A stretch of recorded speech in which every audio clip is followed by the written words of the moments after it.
ശ്രദ്ധിക്കും. അതായത് ഇപ്പൊ മൗലവി പറഞ്ഞതാണ് മാ യൽഫിദു മിൻ ഖൗലിൻ ഇല്ലാ ലദൈഹി റഖീബുൻ അതീദ്. ഏത് വാക്കുച്ചരിച്ചാലും റഖീബും അതീദും കേൾക്കുന്നുണ്ട്, രേഖപ്പെടുത്തുന്നുണ്ട്. എന്ന ആ റഖീബ് അതീദിനെയും ഒരാൾ വിളിച്ചു പ്രാർത്ഥിച്ചാൽ അയാൾ നമുക്ക് ഓതാനുള്ള ആയത്ത് ഏതാ? ഇൻതദ്ഉഹും ലാ യസ്മഉ ദുആഅക്കും. പറയാം, പറഞ്ഞല്ലോ. അല്ല, ഇവിടെ അത് തർക്കമില്ല, അതിൽ നമ്മൾ തമ്മിൽ തർക്കമില്ല. അത് ശിർക്ക് തന്നെയാണ്, സംശയമേ ഇല്ല. കാരണം അതല്ല ശിർക്കല്ല പറഞ്ഞത്. അതല്ലേ പറഞ്ഞോണ്ടിരുന്നത്. എത്തിയിട്ടുണ്ട്, ശ്രദ്ധിക്ക്. അതാ പറഞ്ഞത്.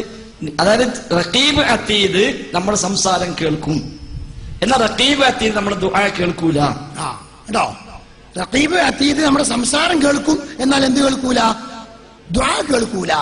റഖീബേ എന്നെ രക്ഷിക്കണേ എന്ന് പറഞ്ഞാൽ ഈ സംസാരം റഖീബ് കേൾക്കും, എന്നാലോ ദുആ കേൾക്കുകയില്ല. അതായത് റഖീബ് അതീദ് നമ്മുടെ സംസാരം കേൾക്കും, എന്നാൽ റഖീബ് അതീദ് നമ്മുടെ ദുആ കേൾക്കൂല. അതാ വ്യത്യാസം. ഇൻതദ്ഉഹും ലാ യസ്മഉ ദുആഅക്കും. റഖീബ് അതീദ് എന്ന് ഞാൻ വിളിച്ചാ റഖീബ് കേൾക്കൂല.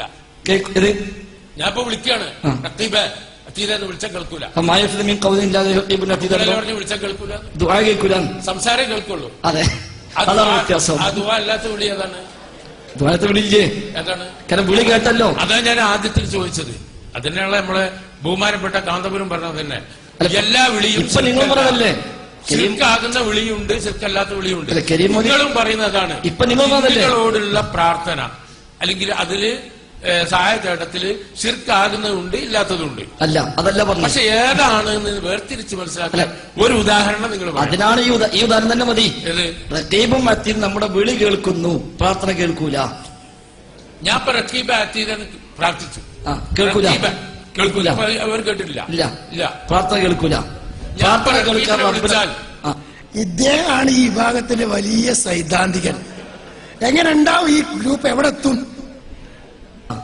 റഖീബ് എന്നെ രക്ഷിക്കണേ, അല്ലെങ്കിൽ റഖീബ് എന്റെ കിതാബില് ഇപ്പൊ നിങ്ങൾ എഴുതി വെച്ചതില് എന്തെങ്കിലും ഒരു തിരുത്തും കൊടുക്കണം, ഞാൻ പറഞ്ഞ തെറ്റിപ്പോയതാണ്, തിരുത്തണം എന്ന് പറഞ്ഞാൽ അതവർ കേൾക്കൂല. ആ വിളി കേൾക്കും, പ്രാർത്ഥന കേൾക്കൂല. കാരണം ദുആ കേൾക്കാൻ അല്ലാഹ്ക്കേ കഴിയുള്ളൂ. ആ ഖുർആൻ കേൾക്കും, കേൾക്കൂല. പക്ഷെ ഉത്തരം ലാ യസ്മഉ ദുആഅക്കും മാത്രമല്ല അല്ലാഹ് പറഞ്ഞത്. ഇങ്ങനത്തെ ചില ആൾക്കാർ അവസാനത്തെ കാലത്ത് വരും എന്ന് വിചാരിച്ചിട്ടുണ്ട്. കാരണം ചിലപ്പോൾ അല്ലാഹ് പറഞ്ഞത് വലൗ സമിഉ മസ്തജാബു ലക്കും. അതിനാണ്